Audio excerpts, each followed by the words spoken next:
Well, I think it's a mistake to define China as a challenge, as a competitor, or as an enemy. Like it or not, we share the same planet. And Americans need the trust and cooperation of the Chinese government to address every major global problem we face. That's the voice of Gregory Kulacki, China Program Manager at the Union of Concerned Scientists. He's today's guest on Press the Button, a Plasters Fund podcast dedicated to nuclear policy and national security. And now here are your co-hosts Tom Collina and Lauren Billet.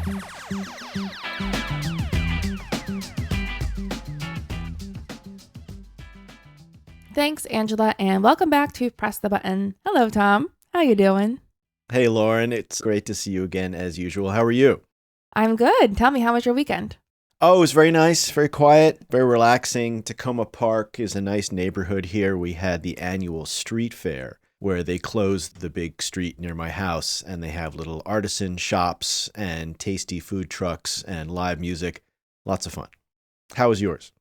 That sounds like fun. I love local artists and street fairs. That's my favorite time of year.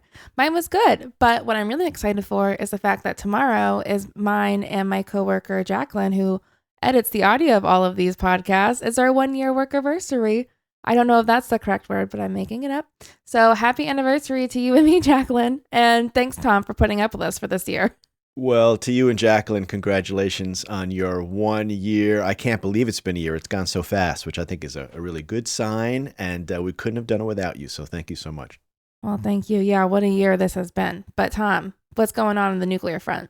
Okay, nuclear news. In China, President Xi Jinping secured an expected third term as Beijing's leader. This follows a week-long party congress where Xi tightened his grip over the country, and he could be in position to rule for many, many years to come. The two-term presidential limit was scrapped by Xi in 2018, allowing him to rule indefinitely. And we will have more on China later in the episode, so stick with us. In Ukraine, in calls with Western counterparts, Russian Defense Minister Sergei Shoigu suggested Ukraine might be preparing to use a, quote, dirty bomb in the conflict. As our listeners know, a dirty bomb refers to a conventional weapon laced with nuclear materials. So in other words, no nuclear explosion, but there could be lots of radiation, lots of panic.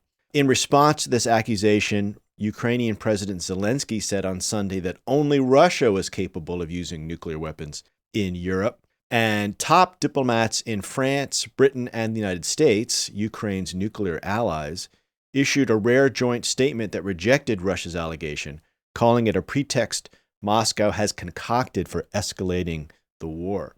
In the statement, the three governments confirmed that their defense ministers had each spoken to the Russian defense minister and rejected Russia's false accusations about a dirty bomb. Also, U.S. Defense Secretary Lloyd Austin spoke with Mr. Shoigu on Sunday for the second time in 3 days, seeking to clarify the red lines that could potentially provoke Russia to launch a nuclear attack on Ukraine. It should go without saying, but it's essential that we know Russia's position on this as best we can to reduce the chance that we could stumble into nuclear war by crossing a red line that we did not even know was there. Finally, the Washington Post reports that some of the classified documents recovered by the FBI from Donald Trump's Mar-a-Lago home included highly sensitive intelligence regarding Iran and China. If shared with others, experts said, such information could expose sensitive intelligence gathering methods.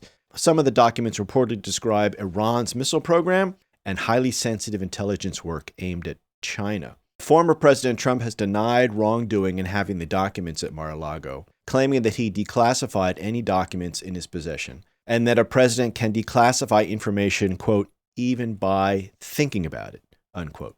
As we have discussed on this show, Trump's claims in this regard are simply not true. Lauren, back to you. What's up next on Early Warning? This week on Early Warning, I sat down with Donna Farvard, the National Organizing Director at the National Iranian American Council, also known as NIAC. We discussed the protests for women's rights occurring in Iran and what NIAC is doing to help spread accurate information. And then I talked with Gregory Kulacki at the Union of Concerned Scientists on U.S.-China relations. We cover everything from the new U.S. national security strategy to China's Party Congress to the effects of the war in Ukraine on U.S.-China relations and so much more. So please stay tuned. And if you like what you hear, remember to hit subscribe and leave us a rating. Your feedback helps us to improve the show. And with that, let's get into today's episode. The clock is ticking. And now, early warning, early warning, early warning, early warning. A 7-minute synopsis of this week's nuclear news. Thank you, Jacqueline. On September 16th, Mahsa Amini, a 22-year-old woman and citizen of Iran, died in the custody of Iran's morality police for allegedly breaking the country's hijab law. In the 5 weeks since then, women and young people are leading protests in Iran and openly defying the policy on hijabs. Today, we are joined by Donna Farvard, the National Organizing Director at NIAC, the National Iranian American Council, to get an update on these events and hear how her organization and grassroots activists are responding. Donna, thank you for being here today. Thanks for having me. So let's start with an overview. What are the latest developments in the protests in Iran? So the Human Rights Activist News Agency reported last Monday that Iranian authorities have killed 233 people, though that number is likely higher, since the protests erupted on September 17th. And that 32 of those were killed in the demonstrations, and they were below the age of 18. So really tragic news coming out from Iran at the same time as us being awe-inspired by the women and young people who are leading the movement on the ground to fundamentally change the system of oppression and to fight for their rights and freedoms. The other thing that's important to note is that many children have been arrested in anti-state demonstrations, and some have been forced into re-education camps.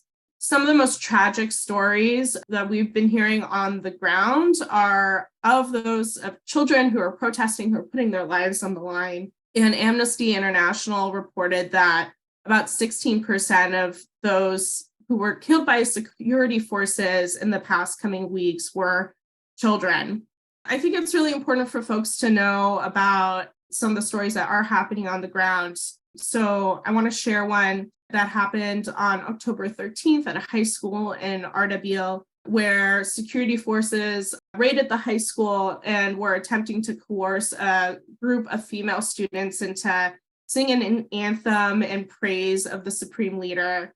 And when the young women refused to sing along with the anthem, authorities brutally beat those girls. And tragically, 16-year-old Asra Panahi was killed after sustaining severe injuries when she refused to comply with their demands.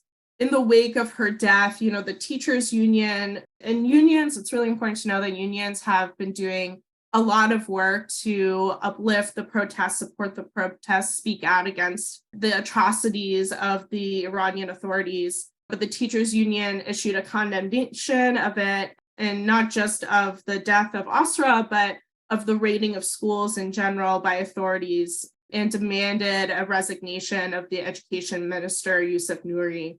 We've been hearing other stories on the ground. Some of them are tragic, some of them are uplifting, some of them have a mix of both.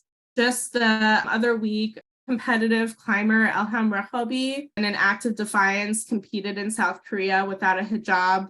Shortly after she was detained by security forces in South Korea, her passport was confiscated, and no one was able to hear from her for quite some time. And she, was hurried back to Iran, separate from the rest of the team, despite authorities doing their best to try to make sure that they hurried her in at a time where folks wouldn't be congregating in large numbers to support her. They were proven wrong. There were massive crowds outside of the airport in Tehran at 3 or 4 in the morning when she finally landed to really demonstrate how much of a hero that she was in that moment for her act of defiance.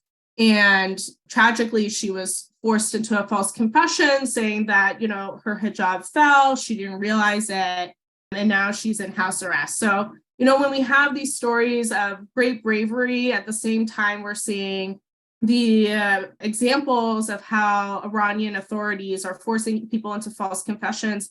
Even parents of children who've been murdered by Iranian authorities have been coerced into false confessions saying their children committed suicide or died in accidents rather than actually killed by security forces. Amnesty International has called for human rights monitors to come into Iran and to start investigating what's happening. But authorities actually for a while now have not allowed the human rights monitor to enter the country. So what we get is a lot of really organic news on what's happening on the ground from activists and leaders through human rights organizations that have relationships with folks on the ground. Thank you for that, Donna. Obviously, it's very tragic what's happening. And as you said, uplifting, yet tragic. So can you share with our listeners the types of attacks that people are getting for supporting these protesters and misinformation that NIAC is monitoring? It's important to understand what NIAC is as an organization, to understand the attacks that our organization and others who share similar values to us have been receiving. So NIAC is an American nonprofit, US-based nonprofit that works to represent pro-peace Iranian Americans. So we don't claim to represent every Iranian American, nor do we claim to represent the Iranian people. And for years, our organization has successfully organized pro-peace voices inside the United States to prevent war with Iran. As such, though, our organization has been under attack for years, and we've really seen a massive boost of attacks through a well-coordinated disinformation campaign since the protests erupted. So voices that wish for a war with Iran are spreading this disinformation campaign to silence voices in the Iranian diaspora that have advocated for diplomacy over the years, claiming that we're part of a cabal of lobbyists that work for the Islamic Republic. This campaign is fueled by tactics that mirror QAnon, where a lot of money is put into running big disinformation campaigns that, in my opinion, trigger people's deep-seated trauma and justified trauma at the hands of the Islamic Republic. The tactics also include death threats. My female colleagues and I have gotten rape threats. And all these tactics especially target women activists, academics, and journalists. And the entire campaign is designed to silence our voices by essentially intimidating us into silence, to make it such that they can control the narrative of what's happening around the protests right now, so they can speak on behalf of the Iranian people rather than uplifting the voices inside of Iran, and ultimately pressure or create a vacuum of information that makes it seem like the Iranian American community in this moment would prefer war as a solution to the protests happening inside of Iran. That US intervention, harsh US intervention, is the solution in this moment, when in reality, the Iranian people have autonomy, right? They have a vision for an Iranian republic. They have a vision for what life outside of the Islamic Republic looks like. They don't need outside forces to be making decisions for them. They're more than capable of making them themselves without US intervention. And it's important to remember that Iran and US's history over the years has been littered with US intervention, leaving Iran in a worse state than where it was prior. So essentially, this disinformation campaign is set up to silence voices like ours that remind people that the people of Iran have autonomy and have a right to self-determine, and that this isn't about outside diaspora voices trying to take control, but it's actually about organic movements happening inside of Iran. First of all, Donna, I'm so sorry that's happening to you and your coworkers. And that was a very succinct and clear picture that you just painted for us of how women are constantly threatened and how their autonomy is stripped from them. So thank you for the work that you're doing. And final question, how are the protests affecting grassroots organizing around the Iran nuclear deal? And is it changing the way that people are thinking about diplomacy with Iran? That's an excellent question. And I think the short answer to that question is yes. So as you know, the nuclear negotiations have been put on pause, and NIAC supports the Biden administration's decision to keep it on pause. And really the concern that those of us have, even within the pro-diplomacy community, is that if we actively engage in the nuclear talks right now, would that undermine the protest efforts inside of Iran? Would that make it such that this movement can never become a revolution? It'll always be stuck as a protest. Will it actually interfere with what the protesters inside of Iran, the leaders of this movement inside of Iran, are trying to achieve? It's important to recognize that while we agree that negotiations should be on pause, that does not mean that we should be doubling down on Trump's maximum pressure campaign. So grassroots efforts are more focused on what can the United States government do to support the protesters in Iran without further repressing them and giving more legitimacy to the Islamic Republic. So there are a couple efforts right now that NIAC is working on. The first one is the passage of a joint resolution that condemns the death of Jina Mahsa Amini and calls for targeted human rights sanctions against Iranian authorities and institutions that are involved in the crackdowns of the protests.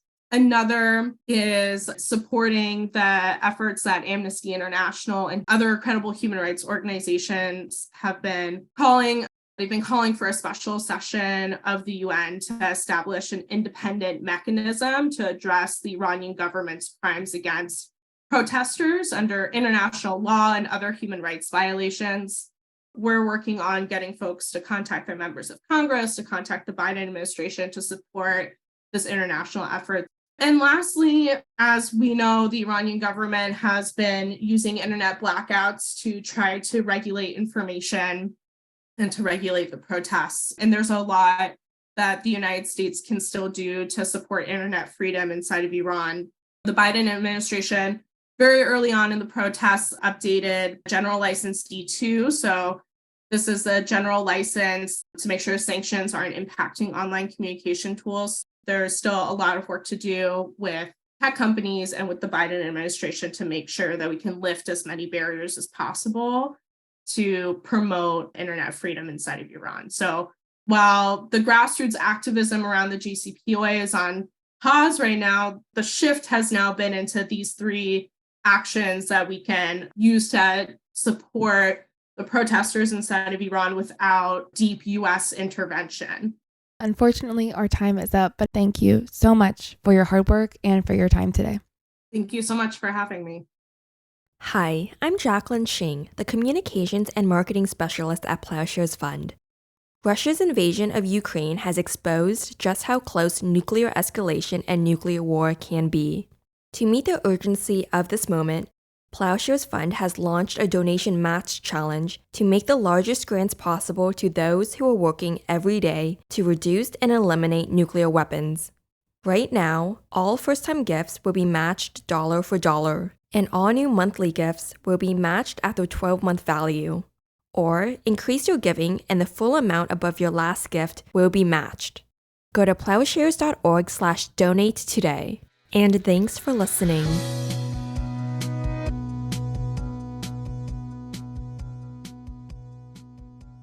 China just wrapped up its week-long Communist Party Congress held every 5 years.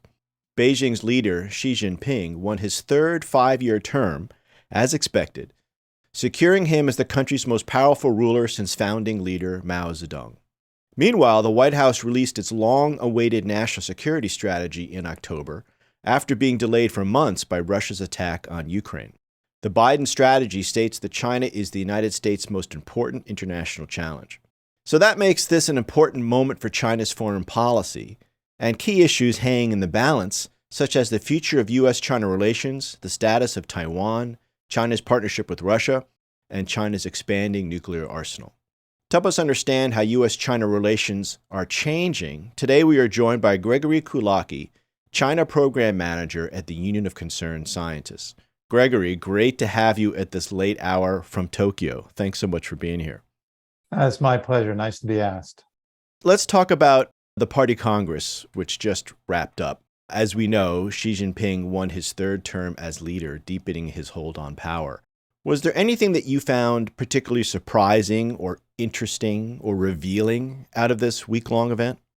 Despite his many faults, he was the first Chinese leader in the post-Mao era to be selected by his peers instead of by party elders. His two immediate predecessors, Jiang Zemin and Hu Jintao, were both chosen by Deng Xiaoping. So the limitations on their terms in office were a compromise worked out by opposing factions. And that this compromise didn't last very long. 20 years is actually a pretty long time, but the fact that it didn't last longer than that and has now been cast aside is not really all that surprising, given the pretty volatile political history of the People's Republic. I am, though, surprised by the apparent acquiescence of other party leaders in some of Xi's, pretty questionable policies, particularly his approach to managing COVID. I'm also surprised by the acceptance of Xi's revival of this Maoist era propaganda and the idolatry that goes with it. This new ruling cohort of Xi loyalists seems to have forgotten the costs of valuing redness over expertise.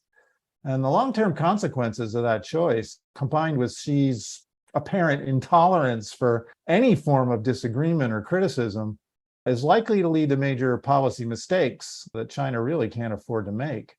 One other surprising development, I thought, at the Congress was what happened to former leader Hu Jintao at the end.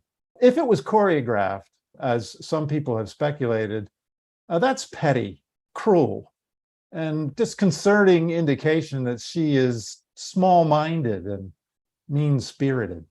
And what would be the point of choreographing a removal like that?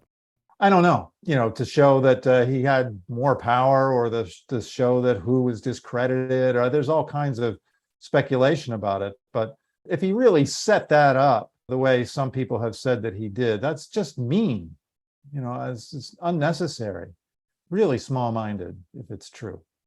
Turning to the Biden administration's new national security strategy, the document identifies China as America's most important geopolitical challenge. How would you characterize this challenge? Is it economic? Is it military? Is it both? Well, I think it's a mistake to define China as a challenge, as a competitor, or as an enemy. Like it or not, we share the same planet. And Americans need the trust and cooperation of the Chinese government to address every major global problem we face, from managing pandemics to coping with climate change. And no American can expect to live in a secure and prosperous world if we continue to allow these global problems to fester.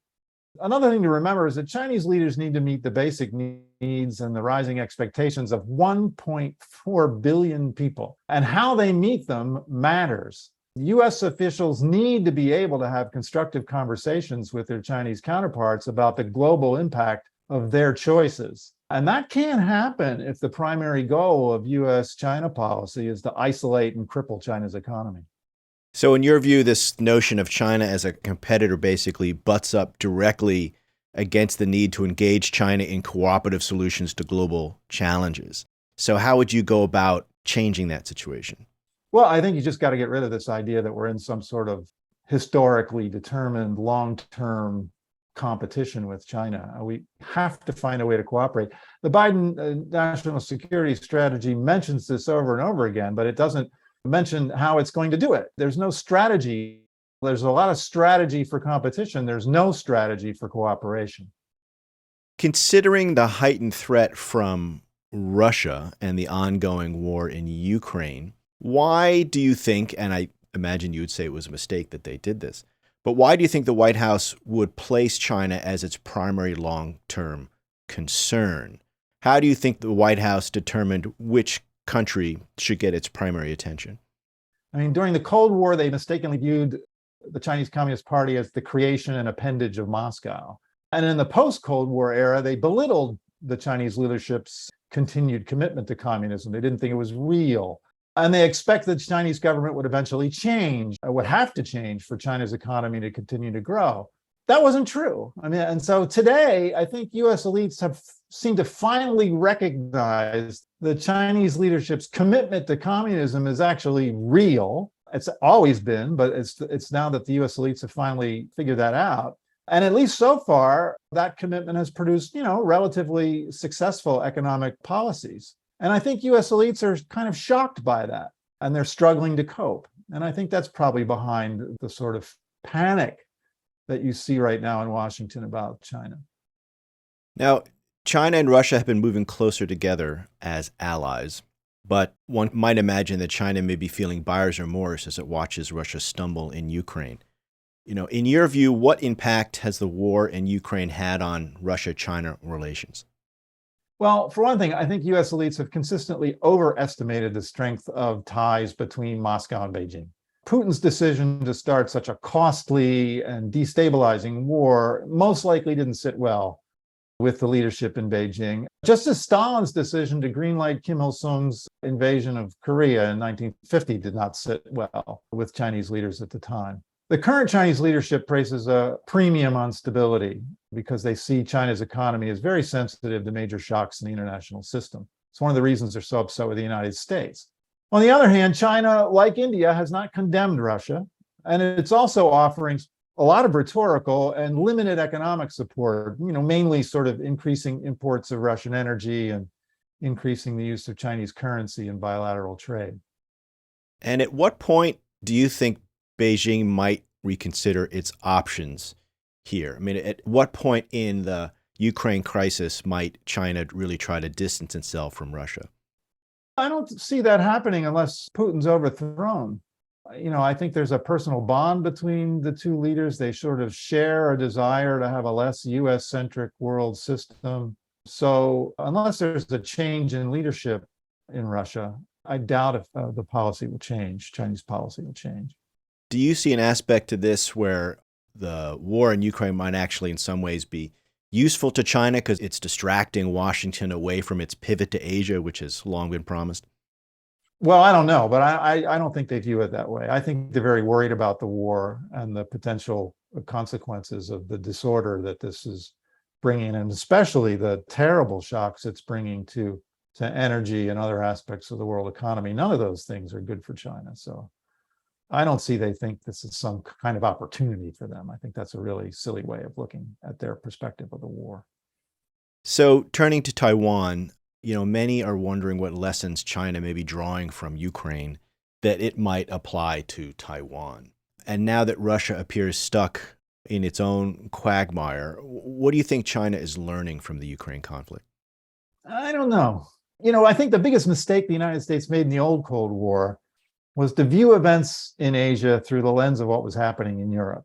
I think that kind of thinking is what led us into Korea and Vietnam. And I think if we'd have been a little less Eurocentric, we might have avoided both of those wars. And I think it would be just as big a mistake to view Chinese decisions on Taiwan through the lens of what's happening in Ukraine. The two are very different and completely unrelated problems. And I don't think the Chinese leadership is going to change or alter its policies on Taiwan based on what is happening in Ukraine, no matter what the outcome is. They're two very different things. So give us your sense of what you expect to see on Taiwan, say, over the next 5 years. Where is this issue going? Well, the problem in Taiwan is the lack of resolution of a problem that's existed since the Japanese took the island from China in 1895. They got it back at the end of World War II because of a deal that, the United States makes with Chiang Kai-shek in Cairo. Nobody asked the people in Taiwan about that. The Republic of China leaders looted the island, treated the people badly. And then when they lost the civil war with the mainland, fled to Taiwan and established a government there that was unpopular and that ruled by martial law for, until 1987. And it's just now that the poor people of Taiwan are asserting some sort of self-governing, control over their own fate. And they're caught in the middle of this, conflict between the United States and China. So you have to feel really sorry for the people of Taiwan. History has not treated them fairly. And what you do about that is really very difficult. It seems pretty clear that most of the people in the island have no desire to be reunited with the mainland, and the government in Beijing is determined to do that. How to resolve that conflict, whether this one country, two systems idea, which pretty much bankrupted because of what's happened in Hong Kong, makes resolution of the problem, very, very difficult. I don't really see China trying to do that by force unless it feels it absolutely has to. If it thinks that the United States is pushing independence and trying to use Taiwan as a wedge issue to isolate China internationally, then, it may feel that using military force is necessary. But I think they'd be happy with the status quo as long as they feel there's going to be no change in the status quo, that things can go on as they are indefinitely, so long as there's no crisis. A war would be incredibly risky for China, and there's no guarantee that they would win. And I don't know how you could even say one could win such a war. It would be horrible, costly. I mean, this is one of the things we are seeing in Ukraine is the cost of war. People are being reminded of just how terrible large-scale violence of war can be. So if both sides, and by that I mean, the United States and China, both see value in the status quo over Taiwan, what might change that? What might force that into a different situation? Well, if Mike Pompeo, for example, were to become president of the United States, he's already said we should recognize an independent Taiwan. If some of the independence activists in Taiwan, acquire more political power and decide to take that risk, that's something that could trigger a change in the status quo. I don't think change in the status quo is going to come from the other side. A lot of people seem to imagine that Xi's in a hurry to reunify the island, and maybe if he's an incredible risk taker, that's a possibility. But I haven't met a senior Chinese military officer who thinks they win that fight. It would just be incredibly costly and destabilizing.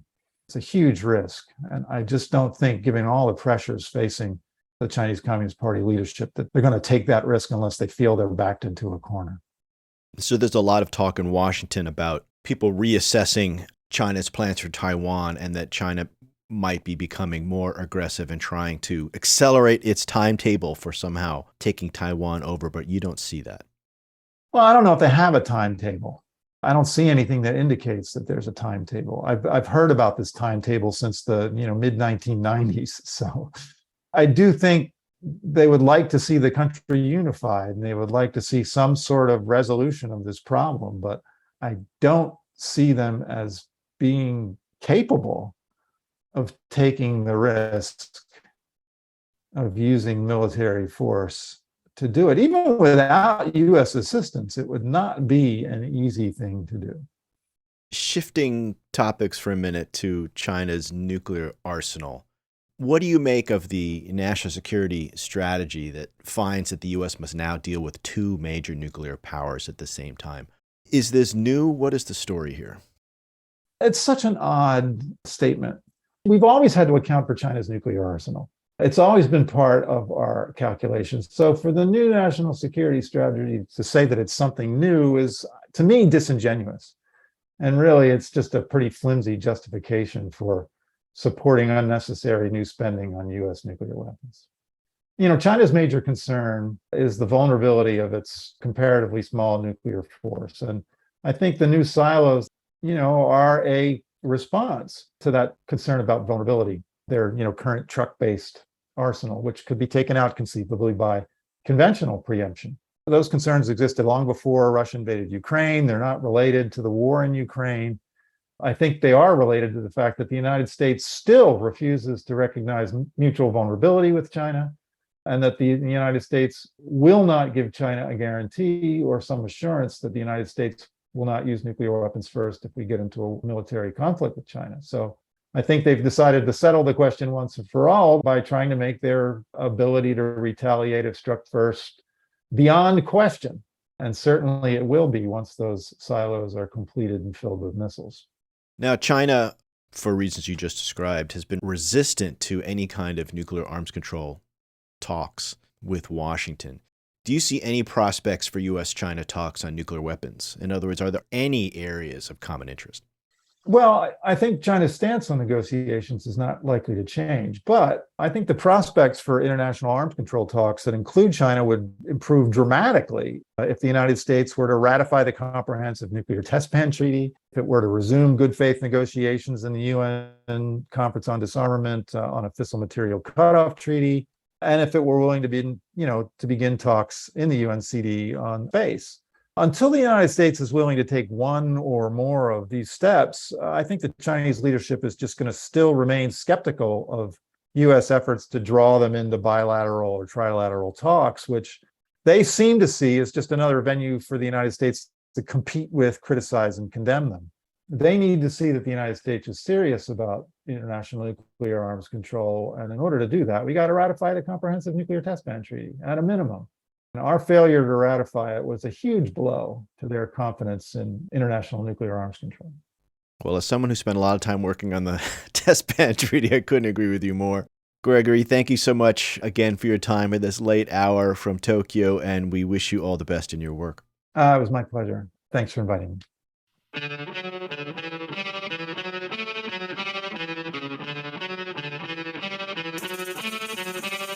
Thanks for listening to Press the Button. This podcast is produced and edited in Washington, D.C. by Lauren Billet, Angela Kellett, and Alex Hall. Audio engineering in San Francisco by Jacqueline Shing. Our theme song is by Lyric Spawn and Poets of Rhythm, sampled with kind permission. Additional music by San Francisco-based bands 17 Evergreen and the Society of Rockets. To continue the dialogue and support our work, visit plowshares.org.